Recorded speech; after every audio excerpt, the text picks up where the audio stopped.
오늘 우리에게 주신 하나님의 말씀은 신약 성경 누가복음 20장 19절에서 40절까지 말씀입니다. 말씀을 봉독하겠습니다. 서기관들이 대제사장들이 예수의 이 비유는 자기들을 가리켜 말씀하신 줄 알고 즉시 잡고자 하되 백성을 두려워하더라. 이에 그들이 엿보다가 예수를 총독의 다스림과 권세 아래 넘기려 하여 정탐들을 보내어 그들로 스스로 의인인 채 하며 예수의 말을 책잡게 하니 그들이 물어 이르되 선생님이여 우리가 아노니 당신은 바로 말씀하시고 가르치시며 사람을 외모로 취하지 아니하시고 오직 진리로서 하나님의 도를 가르치시나이다. 우리가 가이사에게 세를 바치는 것이 옳으니까 옳지 않으니까 하니 예수께서 그 관계를 아시고 이르시되 데나리온 하나를 내게 보이라. 누구의 형상과 글이 여기 있느냐. 대답하되 가이사의 것이니이다. 이르시되 그런즉 가이사의 것은 가이사에게 하나님의 것은 하나님께 바치라 하시니 그들이 백성 앞에서 그의 말을 능히 책잡지 못하고 그의 대답을 놀랍게 여겨 침묵하니라. 부활이 없다고 주장하는 사두개인 중 어떤 이들이 와서 물어 이르되 선생님이여 모세가 우리에게 써 주기를 만일 어떤 사람의 형이 아내를 두고 자식이 없이 죽으면 그 동생이 아내를 취하여 형을 위하여 상속자를 세울지니라 하였나이다. 그런데 칠형제가 있었는데 맏째가 아내를 취하였다가 자식이 없이 죽고 그 둘째와 셋째가 그를 취하고 일곱이 다 그와 같이 자식이 없이 죽고 그 후에 여자도 죽었나이다. 일곱이 다 그를 아내로 취하였으니 부활 때에 그 중에 누구의 아내가 되리이까? 예수께서 이르시되 이 세상의 자녀들은 장가도 가고 십도 가되 저 세상과 및 죽은 자 가운데에서 부활함을 얻기에 합당히 여김을 받은 자들은 장가 가고 시집 가는 일이 없으며 그들은 다시 죽을 수도 없나니 이는 천사와 동등이요 부활의 자녀로서 하나님의 자녀임이라. 죽은 자가 살아난다는 것은 모세도 가시나무 떨기에 관한 글에서 주를 아브라함의 하나님이시요 이삭의 하나님이요 야곱의 하나님이시라 칭하였나니 하나님은 죽은 자의 하나님이 아니요 살아있는 자의 하나님이시라. 하나님에게는 모든 사람이 살았느니라 하시니 서기관 중 어떤 이들이 말하되 선생님 잘 말씀하셨나이다 하니 그들은 아무것도 감히 더 물을 수 없음이더라. 아멘. 오늘 본문은 세금 논쟁과 부활 논쟁을 다루고 있습니다. 이러한 논쟁은 서기관들과 대제사장들과의 갈등을 다루고 있습니다. 예수님은 십자가를 지시기 전 끊임없이 공격을 받으셨습니다. 저들은 예수님을 넘어뜨리려 논쟁을 이어갑니다. 그 내용이 오늘 본문에 있습니다. 본문을 함께 살펴보겠습니다. 오늘 본문의 첫 번째 부분은 19절에서 26절까지입니다. 세금에 대한 문제를 다룹니다. 저들은 예수님을 함정에 빠뜨릴 주제를 가져왔는데 20절에 보면 예수의 말을 책잡게 하니라 라는 표현이 나옵니다. 저들이 들고 온 문제는 가이사에 대한 세금 문제입니다. 로마에 바치는 세금이 정당한지 그렇지 않은지를 따지는 겁니다.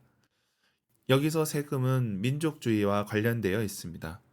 현실적으로 유대는 로마가 다스리고 있고 세금을 내야 하는 상황입니다. 그런데 세금을 낸다는 것은 로마의 통치를 인정한다는 뜻입니다. 가이사를 왕으로 여긴다는 것입니다. 그런데 유대인들은 하나님이 왕이신데 왜 우리가 로마 황제에게 세금을 내야 하냐? 이런 불만이 있었습니다. 이런 상황에서 세금을 내야 한다 말하면 백성들이 분노할 것이고 내지 말아야 한다면 당국자들이 잡아갈 것입니다. 나름의 함정을 파갖고 온 것입니다. 그런데 그때 예수님께서 그들에게 데나리온을 꺼내라 하십니다. 데나리온에는 황제의 얼굴이 새겨져 있습니다. 그러니 유대인들에게는 이 돈이 작은 우상이나 마찬가지입니다. 그런데도 저들이 갖고 있었다는 것은 저들이 우상이라면서도 사용하는 위선, 저들의 속내를 드러내는 것입니다.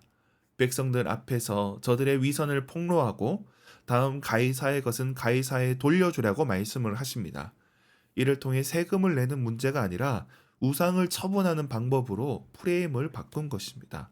그러므로 저들이 침묵하게 됩니다.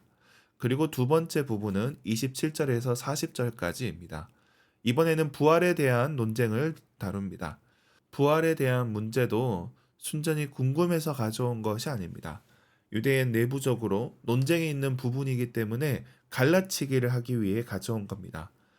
세속적인 사두개인들, 이들은 주로 모세 오경만 인정합니다.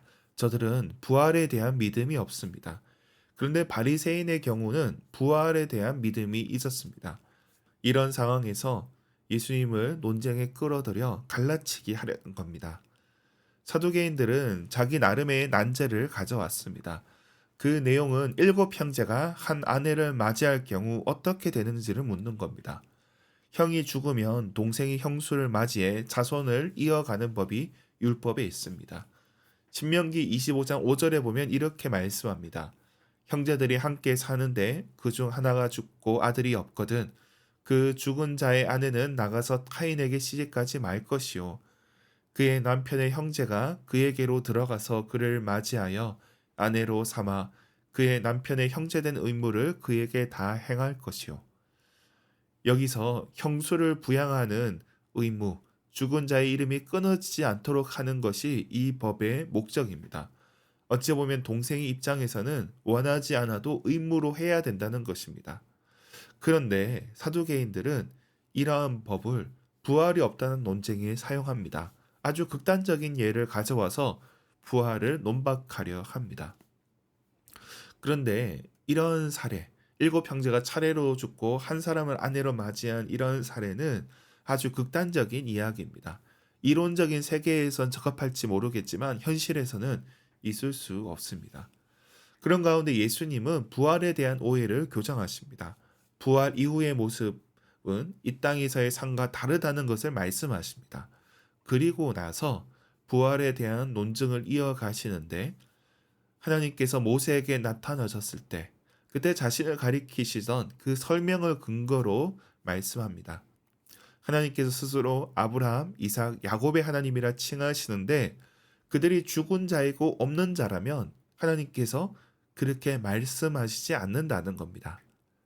저들이 율법을 믿으니 율법을 예로 들어 말씀하신 겁니다. 그러니 저들 중 39절에 보면 서기관 중 어떤 이들이 예수님께 선생님 잘 말씀하셨나이다 이렇게 탐복하는 일이 벌어집니다. 더 이상 예수님을 시험할 수 없다고 생각했을 것입니다. 그렇게 오늘 본문이 마무리되고 있습니다. 오늘 본문의 논쟁을 근거로 교회와 국가의 관계에 대해서 또는 우리가 세금을 내는 것이 맞는지 이것을 다루기도 하고 또 부활에 대한 증명으로 사용을 하기도 합니다. 그런데 오늘 우리가 이 말씀에서 가장 먼저 살펴봐야 될 것은 예수님에 대한 적대감을 짚어야 됩니다. 이러한 내용이 예수님을 향한 공격이란 점을 기억해야 될 겁니다. 자기들도 쉽게 다루지 못한 주제를 굳이 끌고 오는 것은 예수님을 넘어뜨리려는 것이었습니다. 주님을 따른 우리도 이 세상을 살아갈 때 이러한 함정을 만날 수 있습니다. 믿는 자를 넘어뜨리려 구덩이를 파는 자들이 있습니다. 논쟁에 끌어들여 진흙탕 싸움을 하려는 겁니다.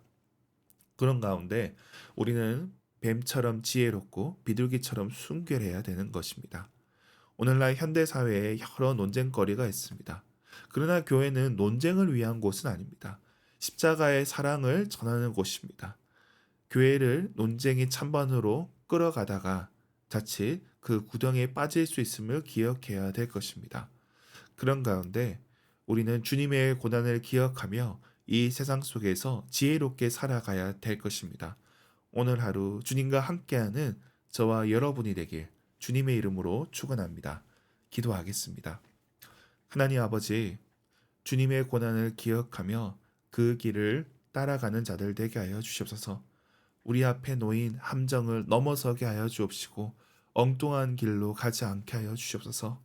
이 땅의 교회가 이념과 이론에 사로잡히지 않게 하시고 오직 주님의 길, 십자가의 길을 가게 하여 주시옵소서. 우리 가운데 연약한 지체들 주님께서 돌보아 주시고 주님께서 저들의 연약한 부분들을 다 회복해 하여 주시옵소서. 병상에 있는 자들을 고쳐주시고 또 일어나게 하여 주시며 또 물질적으로 어려움 당한 자들에게 주님께서 공급하여 주시옵소서. 주님, 또 관계의 불화로 인하여서 고통받는 자들에게 화평을 허락하여 주시옵소서. 우리 모두에게 주님의 은혜를 허락하여 주옵소서. 감사드리며 예수님의 이름으로 기도드립니다. 아멘.